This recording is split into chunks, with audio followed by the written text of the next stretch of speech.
திருச்சிற்றம்பலம். தொல்லை இரும் பிறவீழ் சூழ்ந்தனை நீக்கி அல்லல்லகு தானந்தமாக்கியதே எல்லை மறுவா நெறியளிக்கும் ஆத்தவூரெங்கோன் திருவாசகம் எனுந்தேன். திருச்சிற்றம்பலம்.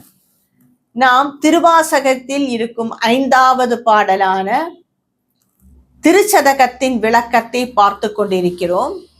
இது திருச்சதகத்தில் 2வது பாடல். இதன் தலைப்பு அறிவுறுத்தல். அறிவுறுத்தல் என்றால் யாருக்கு யார் அறிவுறுத்துகிறார்? மாணிக்க வாசகர் மனதுக்கு அறிவுறுத்துகிறார். எதை பற்றி? மனமே, நீ தேவையில்லாத உலக பொருள்களில் எல்லாம் நாட்டம் வைத்திருக்கிறாய். அது எல்லாம் உனக்கு என்ன செய்ய முடியும்? உனக்கு மேலும் மேலும் ஏதோ ஒரு கஷ்டமும் துன்பமும் தான் தர முடியும். இன்பமாக இருந்தால் கூட கடைசியில் அது ஏதோ ஒரு விதத்தில் துன்பமாகத்தான் உனக்கு வந்து அமையும். அதனால் மனமே, நீ அதையெல்லாம் விட்டு விட்டு உண்மை பொருளான அந்த ஈசனையே நீ நாட வேண்டும் என்று கூறுகிறார். மனதுக்கு அறிவுறுத்துகிறார். இதை பற்றியே பல 10 பாடல்கள் அவர் எழுதியிருக்கிறார். முதல் பாடல் இதெல்லாம் அந்த அடியார்களை போற்றுவது போல் இருக்கிறது. நாம் பார்ப்போமே. நாடகத்தால் உன்னடியார் போல் நடித்து நான் நடுவே வீடகத்தே புகுந்திடுவான் மிக பெரிதும் விரைகின்றேன். ஆடகச் சீர்மணி குன்றே இடையரா அன்புனக்கென் ஊடகத்தே நின்றுருக தந்தருள் எம் உடையானே. நான் என்னுடைய பக்தி உனக்கு செலுத்துகிறேன். அதை பார்க்கும் பொழுது நாடகம் ஏதோ நடிப்பது போல் இருக்கிறது. உன்னுடைய அடியார்கள் எல்லாம் இருக்கிறார்கள். அவர்கள் பக்தியில் உன்னுடனே அழிந்து விடுகிறார்கள். நான் என்னவோ, என்னுடைய பக்தி என்னவோ, அதை நடுவில் பார்க்கும் பொழுது வெறும் ஒரு நாடகம் போல் எனக்கு தோன்றுகிறது. ஆனால் எனக்கோ விரைவில் மோட்சம், உன்னை அடைய வேண்டும், உன்னுடன் நான் விரைவில் சேர வேண்டும், அதுவும் எனக்கு வேண்டும். ஆடகச்சீர் மணிக்குன்றே, சிறப்புடைய மணிக்குன்றே, இடையரா அன்பெனக்கென். இடைவிடாமல் அன்பு உன்னிடம் செலுத்தினால் என்னுடைய மனம் தூய்மை அடைந்து விடும் அல்லவா? அதற்கு பிறகு உன்னையே நான் நினைத்து மிக எளிதில் உன்னுடன் நான் சேர்ந்து விட வேண்டும். இதற்கு எல்லாம் ஒரு பக்குவமான மனம் வேண்டும். நினைத்தவுடன் ஈசனையே நினைத்து கொண்டெல்லாம் இருக்க முடியாது. அதற்கு பழக வேண்டும். அவ்வளவு பக்தி வேண்டும். ஏனென்றால் நம்முடைய இன்றைய நிலைமையில் நம்முடைய கவனமும் நம்முடைய முழுவதும் உலக வாழ்க்கையிலே இருக்கிறது. காலையில் எழும்ப வேண்டும், ஏதோ பூஜை செய்துவிட்டு வேலைக்கு செல்ல வேண்டும். அங்கு சென்றால் அவ்வளவுதான், பிரச்சனைக்கு மேல் பிரச்சனை. திரும்பி வீடு வரும் பொழுதே பிரச்சனையுடன் தான் வருவோம். இதில் எங்கே ஈசனை வணங்குவது? அதனால் என்னுடைய கவனம் முழுவதும் வெளி உலகுக்கே செல்கின்றது. இதனால் உன்னை எனக்கு முழு மனதாக நினைத்து வணங்க முடியவில்லை. என்னுடைய மனதை நீதான் பக்குவப்படுத்த வேண்டும். இந்த அடியார்கள் எல்லாம் இருக்கிறார்களே, பெரிய பெரிய அடியார்கள் இருக்கிறார்கள், சித்தர்கள் இருக்கிறார்கள், எல்லாம் இருக்கிறார்கள். அவர்களுக்கெல்லாம் என்ன, இந்த பூலோகத்தில் பிறந்தவர்கள் தானே, பிரச்சனை என்ன கொஞ்சம் கம்மியாகவா இருக்க பொழுது? அவர்களுக்கும் நிறைய பிரச்சனைகள் இருக்கும். பெரிய அடியார்களுக்கெல்லாம் எவ்வளவோ பிரச்சனைகள் இருக்கும். அவர்களுடைய உடல் ரீதியாக பல பிரச்சனைகள் இருக்கும், மன ரீதியாக இருக்கும், சுற்றுச்சூழல் பல சொசைட்டின்னு கூறுவார்கள், இதிலிருந்து பிரச்சனைகள் இருக்கும், குடும்ப பிரச்சனைகள் இருக்கும். இதை எல்லாம் அவர்கள் ஓரம் கட்டிவிட்டு உன்னையேதான் நினைக்கிறார்கள். ஏனென்றால் அவர்களுடைய மனது பக்குவமடைந்தது. சத்தியம் ஒன்றுதான், உண்மையான பொருள் ஒன்றுதான். இந்த பிரச்சனைகள் எல்லாம் பொய்யானவை.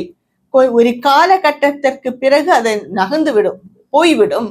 அதனால் அந்த உண்மை பொருளையே நாட வேண்டும் என்ற மனப்பக்குவம் அவர்களுக்கு இருக்கு. ஆனால் எனக்கு அது இல்லை. எனக்கு நீ மனதை பக்குவப்படுத்தி கொடு ஈசனே என்று கூறுகிறார். அந்த நிலைக்கு நீ என்னை பக்குவப்படுத்த வேண்டும் பெருமானே என்று கூறுகிறார் மாணிக்க வாசகடிகளார். யானேதும் பிறப்பஞ்சேன் இறப்பதனுக்கு என் கடவேன் வானேயும் பெரில் வேண்டேன் மண்ணாழ்வான் மதித்தூமிரேன் தேனேயும் மலர் கொன்றை சிவனேயம் பெருமான் எம்மானேயுன் அருள் பெருநாள் என்றென்றே வருந்துவனே. நான் பிறப்பை பற்றி அஞ்சவில்லை, ஏனென்றால் இறப்பை பற்றியும் நான் பயப்படவில்லை. இந்த பிறப்பு இறப்பெல்லாம் எதற்கு? இந்த உடம்புக்கு. கொஞ்ச நாள் இது இருக்கும், தானாகவே கொஞ்ச நாள் அழிந்து போய்விடும். ஏதோ ஒரு வியாதி வந்துவிட்டால் நாம் உடனடியாக டாக்டர்களிடத்தில் செல்வோம். அந்த வைத்தியர்களோ டாக்டர்களோ அவர்கள் மட்டும் இறக்காமலா இருக்க போறார்கள்? அவர்களுக்கும் வியாதி நிறைய பேருக்கு இருக்கும், அவர்களும் நம்மை போலதானே. ஆனால் என்னவோ தெரியவில்லை, இந்த உடம்பு என்றால் அதுக்கு அவ்வளவு பத்திரப்படுத்தி வைக்கவும் அதை நினைத்தே உருகுகின்ற பல அடியார்கள் இருக்கிறார்கள். நான் அதை பற்றி எல்லாம் அஞ்சவில்லை. பிறப்பு இறப்பெல்லாம் எனக்கு கிடையாது. சரி, அது மட்டுமா எனக்கு இல்லை.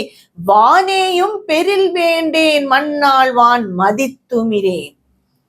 இந்த தேவலோகத்தை போவோமா? இறந்த பிறகு எங்கு போவோம்? அங்கு போவோமா? இங்கு போவோமா? இது எல்லாம் எனக்கு கவலை இல்லை.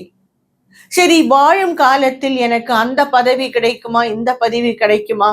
அதுவும் எனக்கு கவலை இல்லை. ஏனென்றால் நான் உன்னையே நினைத்து நினைத்து உருக ஆசைப்படுகிறேன். எனக்கு வேறு எதிலும் கவனம் இல்லை. எங்கு சென்றாலும் சரி, செல்லாவிடாலும் சரி, உன்னையே நான் நினைத்திருக்கிறேன். அதனால் எனக்கு தேவலோகம் ஆனாலும் சரி, இந்த பூலோகத்தில் பதவியாக இருந்தாலும் சரி, எனக்கு அது எல்லாம் கவனம் இல்லை, எதிர்பார்க்கவும் நான் இல்லை. தேனேயும் மலர் கொன்றை சிவனே, தேன்கள் மொய்க்கின்ற கொன்றை மலரை அணிந்திருக்கும் சிவபெருமானே, எம்பெருமானே, எம்மானே, எம்பெருமானே, உன் அருள் பெருநாள் என்றென்றே வருந்துவனே. உன்னுடைய அருள் எனக்கு என்று கிடைக்கும்? அதுதான் எனக்கு கவலை. பிறப்பு இறப்பை பற்றி எனக்கு கவலை இல்லை. பதவி எல்லாம் எனக்கு தேவையில்லை, எதிர்பார்க்கவும் இல்லை. கிடைத்தால் சரி, கிடைக்காவிட்டால் அதுவுடன் சரி. இறந்த பிறகு எங்கு போவோம், எந்த லோகத்துக்கு போவோம் என்ற பயமில்லை.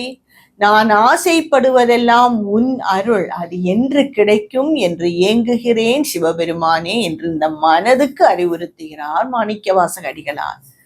வருந்துவன் நின் மலர்பாதம் அவை காண்பான் நாயடியேன் இருந்து நல் மலர் புனையேன் ஏத்தேன் தழும்பேற பொருந்திய பொற்சிலை குனித்தாய் அருளமுதம் புரியாயேல் வருந்துவன் நல் தமியே மற்றேனே நானாமாறே.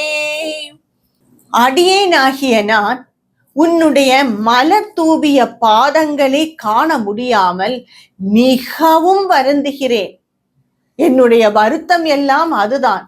அதை காண முடியவில்லையே என்று ஏங்குகிறேன். இருந்து நல் மலர் புனையேன் ஏத்தேனா தழும்பேற. சரி, இந்த உலகத்தில் நான் பிறந்திருக்கிறேனே, பிறந்து என்னதான் செய்தேன்? உன்னை வணங்குனேனா? மற்ற அடியார்கள் எல்லாம் வணங்குவது போல் நாவு தழும்பு வரும் அளவுக்கு உன்னை போற்றி புகழ்ந்து நான் வணங்கினேனா? இல்லை. சரி, ஏதோ ஒரு மலர் மாலை உனக்கு அணிவித்து அது அந்த அழகையாவது நான் பார்த்தேனா? அதுவும் இல்லை. இந்த உலகத்தில் பிறந்தேன், ஆனால் ஏதேதோ செய்து கொண்டிருக்கிறேன் அப்பா. உன்னை நான் வணங்கவே இல்லை. மேரு பொருந்திய பொற்சிலை குனித்தாய் அருளமுதம் புரியாயேல். மேரு மலையை வில்லாக வளைத்தவனே சிவபெருமானே, இது ஒரு புராண கதை. உன் கருணை ஆகிய அமிர்தத்தை எனக்கு நீ வழங்க வேண்டும். உன்னுடைய கருணை என்பது எனக்கு அமிர்தம் போல் உள்ளது, அதை நீ எனக்கு தர வேண்டும். வருந்துவன் நல் தமியேன் மற்றேனே நான் ஆமாறே. நல் தமியேன், முற்றிலும் வேறு ஏது ஆதரவும் இல்லாமல் நான் இருக்கிறேன். உன்னிடம் வேறு எந்த ஆதரவும் எனக்கு வேறு இல்லை. உன்னிடம் நான் வழிபடுகிறேன், உன்னை வழிபடுகிறேன். என்னுடைய கவலை எல்லாம், என்னுடைய ஏக்கத்தை எல்லாம் உனக்கு நான் கூறுகிறேன். வேற ஏது ஆதரவும் இல்லாமல் நான் மிகவும் வருந்துகிறேன். என்னால் வேறு என்ன செய்ய முடியும்? இவ்வாறு புலம்ப முடியுமே தவிர, மாணிக்க வாசகர் அவருடைய மனதில் உள்ளதை எல்லாம் அழுது அழுது சிவனிடம் கூறுகிறார். நான் இப்படி போய்விட்டேனே, இப்படி ஆய்விட்டேனே, உன்னுடைய அடிகாரர்கள் எல்லாம் எவ்வளவோ செய்கிறார்கள், என்னால் அவ்வாறு இருக்க முடியவில்லை, அவ்வளவு பக்தி எல்லாம் எனக்கு செய்ய முடியவில்லை, இருந்தாலும் எனக்கு உன்னுடைய அருள் வேண்டும், என்னை உன்னுடன் சேர்த்து கொள்ள வேண்டும் என்று அழுதழுது கூறுகிறார் மாணிக்க வாசகடிகளார். மேலும் அவருடைய பல வரிகளை என்னுடைய அடுத்த வீடியோவில் காண்போம்.